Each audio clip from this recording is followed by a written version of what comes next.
So you have been thinking about studying abroad, USA, London, Netherlands, Australia, anywhere that you want to study outside your country.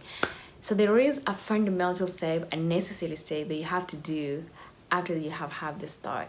Stay tuned.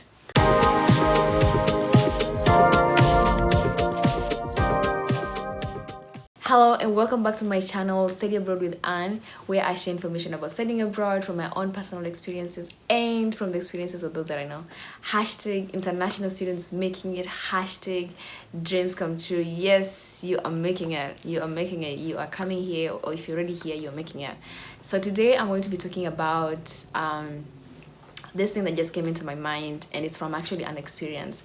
I've been helping my brother with like college applications, and it's been daunting and stressful. Believe me, trust me, it's been daunting.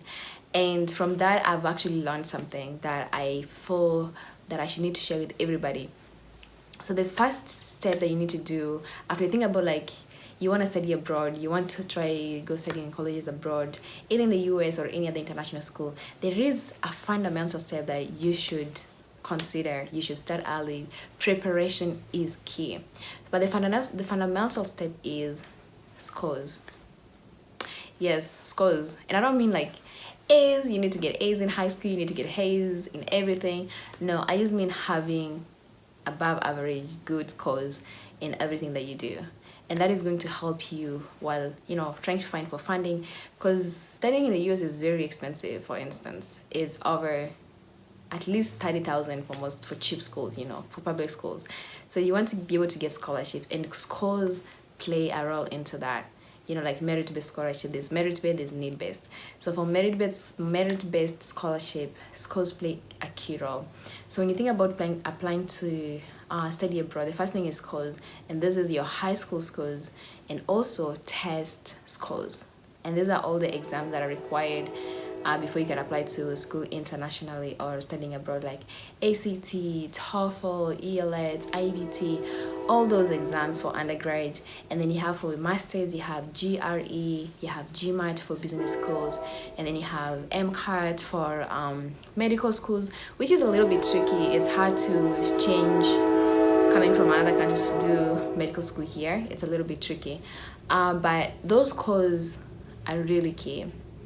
And the admission cannot, go over your application materials when those codes are missing, or if you haven't told them that, that this is coming in, So when they have those codes, that is when they can determine how much scholarship they can give unto you. So I would advise everybody really to prioritize your schools. That is fundamental step.